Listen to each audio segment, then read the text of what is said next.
ഡൽഹി ചലോ എന്ന പേരിൽ ഒരു വിഭാഗ കർഷക സംഘടനകൾ സമരത്തിന് പുറപ്പെട്ടതിന്റെ രഹസ്യ അജണ്ട വ്യക്തമാക്കി സമരസമിതി നേതാവ് ജഗ്ദീപ് സിംഗ് ദല്ലേവാൾ. അയോധ്യ പ്രാണപ്രതിഷ്ഠയുടെ പ്രധാനമന്ത്രി നരേന്ദ്രമോദിയുടെ പ്രതിച്ഛായ ഉയർന്നെന്നും അത് ഇല്ലാതാക്കുകയാണ് സമരത്തിന്റെ ലക്ഷ്യമെന്നും ജഗ്ദീപ് സിംഗ് ദല്ലേവാൾ പറയുന്ന ദൃശ്യങ്ങൾ പുറത്തായി. 2024 തെരഞ്ഞെടുപ്പ് മുൻനിർത്തിയാണ് സമരമെന്നും ദല്ലേവാൾ വ്യക്തമാക്കുന്നു. ലോക്സഭാ തെരഞ്ഞെടുപ്പിന് മാസങ്ങൾ മാത്രം ശേഷിക്കെ കർഷക സംഘടനകൾ എന്ന് അവകാശപ്പെടുന്ന ചില സംഘടനകൾ ഡൽഹി ചലോ എന്ന പേരിൽ കേന്ദ്ര സർക്കാരിനെതിരെ സമരത്തിന് പുറപ്പെട്ടതിന്റെ ഉദ്ദേശലക്ഷ്യം തുറന്നു കാട്ടുന്നതാണ് സമരസമിതി നേതാവ് ജഗ്ജിത് സിംഗ് ദല്ലേവാളിന്റെ സംഭാഷണങ്ങൾ. അയോധ്യ പ്രാണപ്രതിഷ്ഠയോടെ പ്രധാനമന്ത്രി നരേന്ദ്രമോദിയുടെ പ്രതിച്ഛായ ഉയർന്നെന്നും അത് ഇല്ലാതാക്കുകയാണ് സമരത്തിന്റെ ലക്ഷ്യമെന്നും ജഗജിത് സിംഗ് ദല്ലേവാൾ പറയുന്നു.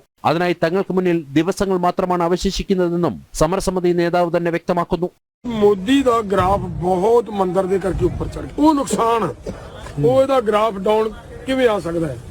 मैं बहुत बारी जो मैं पिंडां दे विच तैयारियां कराउंदा फिरदा सी, बहुत बारी लोकां नूं इहो कहंदा सी कि मौका बड़ा थोड़ा है, ग्राफ ਉਹਦਾ बड़ा ਉੱਚਾ ਪਿਆ ਹੈ, ਦਿਨ ਸਾਡੇ ਕੋਲੇ ਥੋੜੇ ਹੈ, ਕੀ ਅਸੀਂ ਇਹਨੇ ਥੋੜੇ ਦਿਨਾਂ ਦੇ ਵਿੱਚ ग्राफ ਇਹਦਾ ਡਾਊਨ ਕਰ ਲਾਂਗੇ? സമരം രാഷ്ട്രീയ പ്രേരിതമാണെന്ന് ബി.ജെ.പി തുറന്നുകാട്ടിയത് യാഥാർത്ഥ്യമായിരുന്നു എന്ന് ബോധ്യപ്പെടുത്തുന്നതാണ് ജഗജിത് സിംഗ് ദല്ലേവാളിന്റെ വാക്കുകൾ. മാർച്ച് അക്രമാസക്തമാകുമെന്നും പരമാവധി പ്രകോപനം സൃഷ്ടിക്കുകയാണ് സമരക്കാരുടെ ലക്ഷ്യമെന്നുമാണ് രഹസ്യാന്വേഷണ വിഭാഗം നൽകിയ റിപ്പോർട്ടുകൾ. തെരഞ്ഞെടുപ്പ് മുൻനിർത്തി രാജ്യത്ത് ചോരപ്പുഴയൊഴുക്കി അതിലൂടെ രാഷ്ട്രീയ ലക്ഷ്യം നേടാമെന്നതാണ് ചില രാജ്യവിരുദ്ധ സംഘടനകളുടെ താൽപര്യപ്രകാരം കർഷക സംഘടനകളെന്ന് അവകാശപ്പെടുന്നവർ ലക്ഷ്യം വെക്കുന്നത്. ജനം, ഡൽഹി.